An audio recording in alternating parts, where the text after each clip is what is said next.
12장 주께서 주시는 징계. 이러므로 우리에게 구름같이 둘러싼 허다한 증인들이 있으니 모든 무거운 것과 얽매이기 쉬운 죄를 벗어버리고 인으로써 우리 앞에 당한 경주를 하며 믿음의 주요 또 온전하게 하시는 이인 예수를 바라보자. 그는 그 앞에 있는 기쁨을 위하여 십자가를 참으사 부끄러움을 개의치 아니하시더니 하나님 보좌 우편에 앉으셨느니라. 너희가 피곤하여 낙심하지 않기 위하여 죄인들이 이같이 자기에게 거역한 일을 참으신 일을 생각하라. 너희가 죄와 싸우되 아직 피 흘리기까지는 대항하지 아니하고 또 아들들에게 권하는 것 같이 너희에게 권면하신 말씀도 잊었도다. 일러스되 내 아들아, 주의 징계하심을 경히 여기지 말며 그에게 꾸지람을 받을 때 낙심하지 말라. 주께서 그 사랑하시는 자를 징계하시고 그가 받아들이시는 아들마다 채찍질 하심이라 하였으니 너희가 참음은 징계를 받기 위함이라. 하나님이 아들과 같이 너희를 대우하시나니 어찌 아버지가 징계하지 않는 아들이 있으리요. 징계는 다 받는 것이거늘 너희에게 없으면 사생자요 친아들이 아니니라. 또 우리 육신의 아버지가 우리를 징계하여도 공경하였거든 하물며 모든 영의 아버지께 더욱 복종하며 살려 하지 않겠느냐. 그들은 잠시 자기의 뜻대로 우리를 징계하였거니와 오직 하나님은 우리의 유익을 위하여 그의 거룩하심에 참여하게 하시느니라. 무릇 징계가 당시에는 즐거워 보이지 않고 슬퍼 보이나 후에 그로 말미암아 연단받은 자들은 의와 평강의 열매를 맺느니라. 그러므로 피곤한 손과 연약한 무릎을 일으켜 세우고 너희 발을 위하여 곧은 길을 만들어 저는 다리로 하여금 어그러지지 않고 고침을 받게 하라.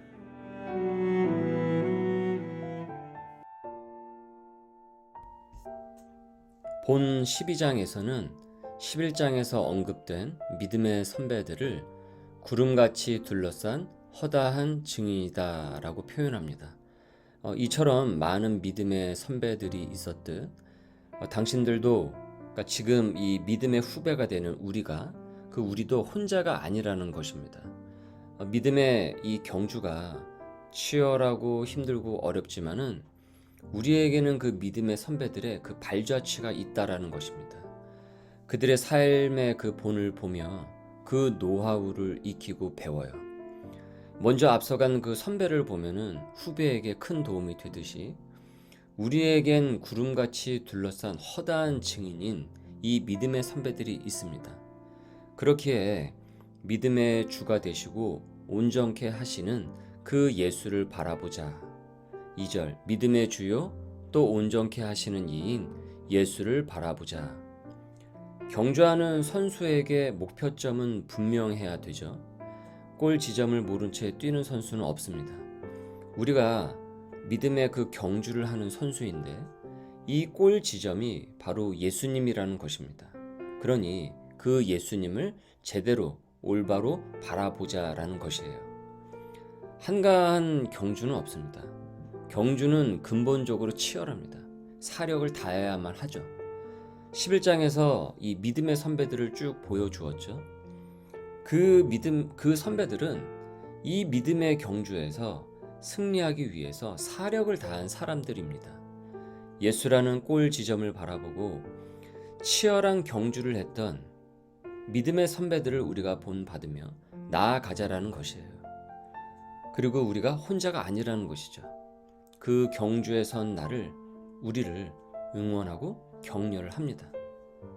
무엇보다 예수님은 그 십자가 상에서 보여지는 인간적인 그 수치를 그 부끄러움을 다 참으시고 하나님 보좌 우편에 앉으시는 그 영광을 이루어 내셨습니다. 그래서 2절 중반절에 그는 그 앞에 있는 기쁨을 위하여 십자가를 참으사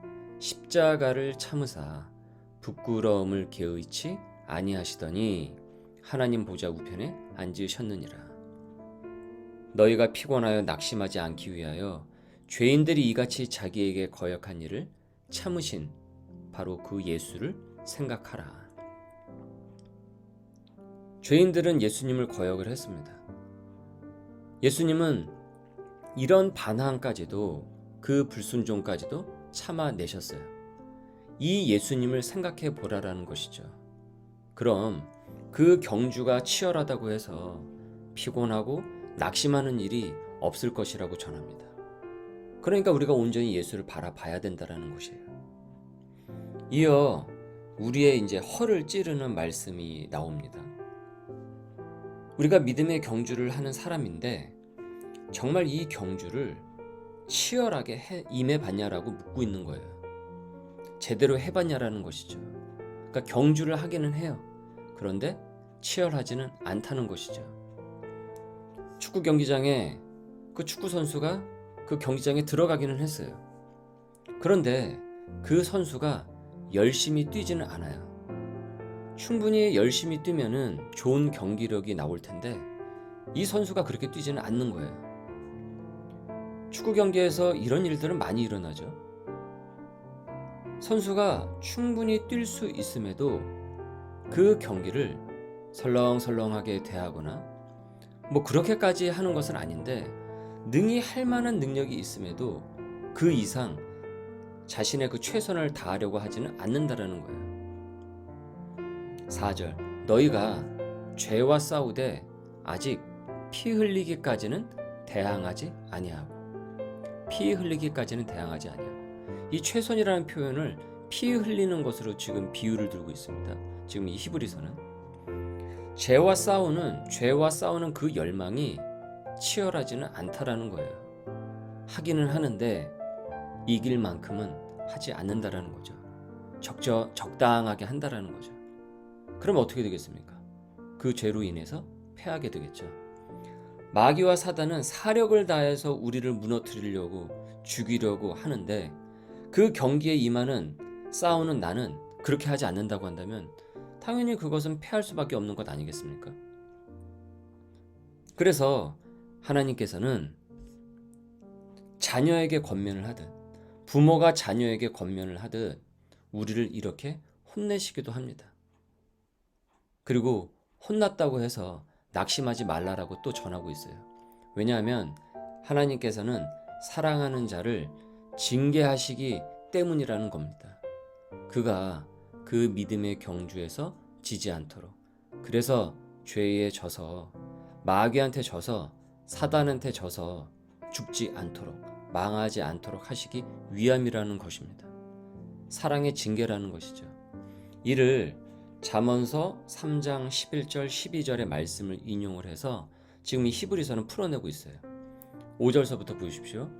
또 아들들에게 권하는 것 같이 너희에게 권면하신 말씀도 잊었도다. 일렀을 때 내 아들아 주의 징계하심을 경히 가벼이 여기지 말며 그에게 꾸지람을 받을 때에 낙심하지 말라. 주께서 그 사랑하시는 자를 징계를 하시고 그가 받아들이시는 아들마다 채찍질 하심이라 하였으니 너희가 참음은 징계를 받기 위함이라. 하나님이 아들과 같이 너희를 대우하시다니 어찌 아버지가 징계하지 않는 아들이 있으리요. 징계는 다 받는 것이오늘 만일 너희에게 그 징계가 없다고 한다면 사생자요 친아들이 아니지 않겠느냐.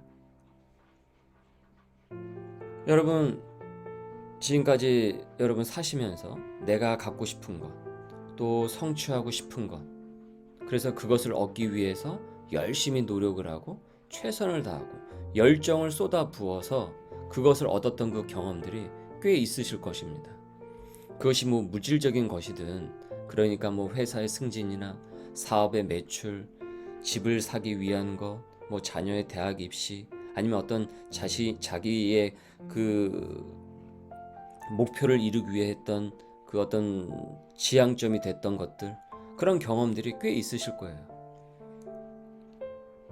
그러면 믿음의 승리를 얻기 위해서 그처럼 그만한 열정을 쏟아 부은 적이 있었는가? 조금 해보고 안 되네, 실패네, 해도 안 되네, 지레 포기하지는 않았습니까? 정말 치열한 믿음의 그 싸움을, 영적 싸움을 해봤냐라는 것이에요. 죄를 이기고 극복하려고 그만큼 해봤냐라는 것이에요. 그것을 얻기 위해서 했듯이 이 영적인 것을 얻기 위해서, 이 승리를 얻기 위해서 그만큼 해봤냐라는 것이죠. 히브리서는 지금 이 지점을 짚고 있습니다.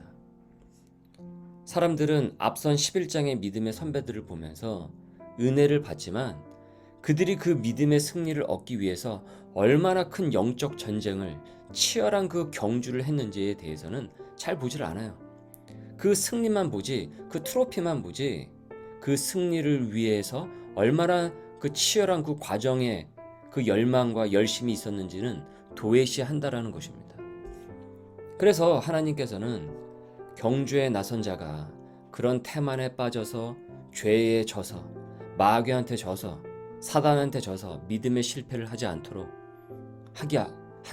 하기 위해서 징계를 사용하시기도 한다라는 거예요. 따끔한 회초리를 들어서 정신 차리게 하신다라는 것이죠. 그러면 이 징계를 받은 이는 어떻게 해야 하는가? 어떤 태도를 갖고 있어야 하는가? 그 태도도 전하고 있습니다. 9절서부터 13절. 또 우리 육신의 아버지가 우리를 징계하여도 공경을 하거든 하물며 모든 영의 아버지께 더욱 복종하며 살려 하지 않겠느냐. 그들은 잠시 자기의 뜻대로 우리를 징계하였거니와 오직 하나님은 우리의 유익을 위하여 그의 거룩하심에 참여하게 하시느니라. 무릇 징계가 당시에는 즐거워 보이지 않고 슬퍼 보이나 후에 그로 말미암아 연단받은 자들은 의와 평강의 그 열매를 맺느니라. 그러므로 피곤한 손과 연약한 그 무릎을 일으켜 세우고 너희 발을 위하여 곧은 길을 만들어 저는 다리로 하여금 어그러지지 않고 고침을 받게 하라. 공경과 순종으로 이 하나님의 채찍을 나를 개혁하는 회초리로 받아들이라. 그러니 너희 발을 위하여 곧은 길을 만들어 저는 다리로 하여금 어그러지지 않고 고침을 받게 하라. 피곤한 손과 연약한 무릎을 일으켜 세우라. 이는 나로 하여금 의와 평강과 열매를 맺게 하시려는 그 하나님의 뜻이다. 그러니 우리가 이것을 깨닫자. 여러분, 오늘 우리가 이 말씀을, 이 12장의 말씀을 우리가 함께 같이 상고하면서 근래에 하나님께서 나태해진 나를 깨우시는 훈계가 무엇이었는지 모두가 우리 함께 같이 상고할 수 있길 바랍니다. 나는 이를 또 어떻게 받아들였습니까? 나를 향한 하나님의 섭리가 있음을 믿습니까? 그 믿음의 경주를 정말 치열함으로 임해 보았습니까? 주님 앞에 우리가 갈 때까지 믿음의 경주에 선 선수임을 우리가 잊지 않으며 능히 나를 도우시고 승리케 하시는 주님을 의지하며 굳건해지는 우리 소명의 식구들 될 수 있기를 주님의 이름으로 소망합니다. 주님, 앞서서 믿음의 선배들을 미리 훌륭하게 세워주셔서 우리가 도전을 받고 본을 받게 하심을 감사합니다. 비록 이 싸움이 쉽지 않고 어려울 때도 많지만 결코 낙담하거나 패배주의로 이 경주에 임하지 않게 하여 주옵소서. 믿음의 주요 온전케 하시는 예수 그리스도를 바라보며 이 경주에서 승리하는 소명의 식구들 되게 하옵소서. 때로 나태하여 주님께서 주시는 따끔한 회초리를 마다하지 않고 눈물을 흘리며 자식이 잘 되라고 혼을 내는 그 부모의 마음을 생각하면서 겸허히 순종함으로 나아가게 하여 주옵소서. 반드시 이 경주에서 이길 줄 믿습니다. 승리할 줄 믿습니다. 오늘도 우리와 동행하여 주옵소서. 감사하며 예수님의 이름으로 기도드립니다. 아멘.